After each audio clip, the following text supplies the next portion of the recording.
وعلیکم السلام ورحمۃ اللہ وبرکاتہ۔ یہی شیخ، کیا فجر کے فرض کے بعد فجر کی 2 سنتیں پڑھ سکتے ہیں؟ اس کی کیا دلیل ہے اگر پڑھ سکتے ہیں؟ جی محترم بھائی، سب سے پہلے تو یہ بات یاد رکھیں کہ نبی کریم صلی اللہ علیہ وآلہ وسلم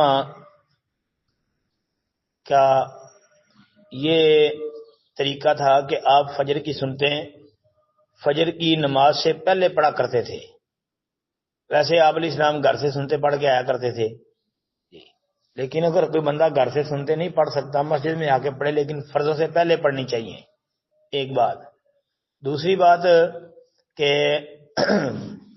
اگر کسی وجہ سے وہ نماز سے پہلے سنتیں نہیں پڑھ سکا تو وہ نماز کے متصل بعد پڑھ سکتا ہے۔ اس کی دلیل یہ ہے کہ وہ نماز کا ہی وقت ہوتا ہے، کوئی وقت گزر تو نہیں گیا کہ جو اب وہ سنتے نہیں پڑھ سکتا۔ تیسری بات جو حنفی کہتے ہیں کہ جب کوئی بندہ پہلے سنتے نہ پڑھ سکے، نماز کے بعد پھر وہ سنتے جو ہے سورج نکلنے کے بعد پڑھے گا، یہ ان کی بات درست نہیں ہے، بلکہ ان کی اپنی باتوں کے خلاف ہے۔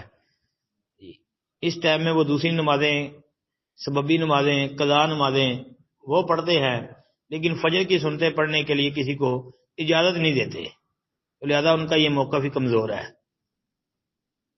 پھر وہ ایک حدیث ہے، بعض علماء کے نزدیک حسن ہے، بعض کے نزدیک اس پہ کلام ہے، کہ جس میں یہ آتا ہے کہ نبی کریم صلی اللہ علیہ وسلم جب فرضوں سے سلام پھیرا فجر کی نماز کے، تو ایک آدمی کھڑا ہوا صحابی رسول، اور اس نے اٹھ کے تو 2 سنتیں ادا کی۔ نبی علیہ الصلوۃ والسلام نے جب اس سے پوچھا، اس نے کہا یہ 2 رکعتیں وہ تھی جو پہلے میں نہیں پڑھ سکا، تو ابھی میں نے ان کو پڑھا ہے۔ تو نبی علیہ الصلوۃ والسلام پھر خاموش ہو گئے، انہوں نے کچھ بھی نہیں کہا۔ تو یہ تقریری حدیث بعض اہل علم و فضل نے اس کو دلیل بنایا ہے، جو سنن دارقطنی وغیرہ کے اندر آتی ہے۔ تو بہرحال سنتیں جو ہیں وہ فرضوں کے متصل بعد پڑھی جا سکتی ہیں۔ جی السلام علیکم ورحمۃ اللہ۔ السلام علیکم ورحمۃ اللہ وبرکاتہ۔ لکھتے ہیں جی، اگر کوئی شخص تراویح کے ساتھ وتر پڑھ لے تو بعد میں تہجد پڑھ سکتا ہے؟ اگر پڑھ سکتا ہے تو کیا وتر دوبارہ پڑھنے پڑے گا، کیونکہ آخری نماز وتر ہے؟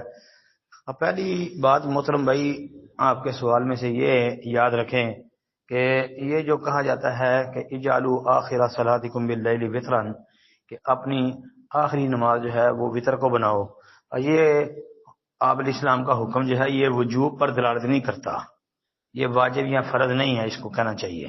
جس طرح کہ بعد نے واجب کہا ہے لیکن وجوب پر دلالت نہیں کرتا، اس لیے کہ نبی اکرم صلی اللہ علیہ وسلم وتروں کے بعد خود بھی 2 رکعت پڑھا کرتے تھے، یہ ثابت ہے۔ پھر وہ صوبان رضی اللہ عنہ والی حدیث بھی موجود ہے کہ آپ علیہ الصلوۃ والسلام نے فرمایا کہ جو بندہ وتروں کے بعد 2 رکعتیں پڑھ لیتا ہے، یعنی سونے سے پہلے ہی وتر پڑھے ہیں، ساتھ 2 رکعتیں پڑھ لی ہیں، اور رات کو وہ بیدار نہیں ہو سکا، اس کی آنکھ نہیں کھلی، تو وہ 2 رکعتیں ہی اس کے لیے کفایت کر جائیں گی، یعنی رات کی نماز کا اجر و ثواب اس کو مل جائے گا۔ تو اس سے بھی پتہ چلتا ہے کہ وتروں کے بعد بھی نماز ہے۔ اچھا، پھر یہ کہ دوبارہ وتر پڑھے گا؟